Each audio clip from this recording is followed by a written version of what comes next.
হরে কৃষ্ণ, রাধাসখী রান্নাঘরে আপনাদের সবাইকে স্বাগতম। তো আজকে আমরা ভগবানের জন্য তৈরি করছি একাদশীর স্পেশাল সাবুর মুড়ি। তো এখানে আমি একাদশীর সাবুগুলো নিয়ে নিয়েছি, আর এখন সাবুগুলোকে আমি খুব সুন্দর করে মুছে নিয়েছি। তো এখানে আমি সূর্যমুখী তেল দিয়ে দিয়েছি, আর এখানে অল্প কিছু পরিমাণে সাবু দিয়ে দিয়েছি। এই যে দেখুন কত সুন্দর মুড়ির মতো ফুটে উঠেছে। এখন আমি ছাঁকনির সাহায্যে ছেঁকে নিচ্ছি। আপনারা চাইলে ছাঁকনি দিয়ে তার উপরে তেল দিয়েও করতে পারেন। তো আমি এভাবে করেছি কারণ এতে তেলটা কমই লাগে। তো এভাবে আমি সবগুলো সাবুই ভেজে নেব।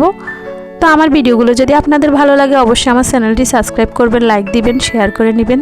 তো এটি কিন্তু আপনারা যে কোনো সময় করে খেতে পারেন, মানে একাদশী ছাড়াও। তো একদিন করে আপনারা ভগবানকে অর্পণ করে পেয়ে দেখবেন, অনেক সুস্বাদু একটি আইটেম।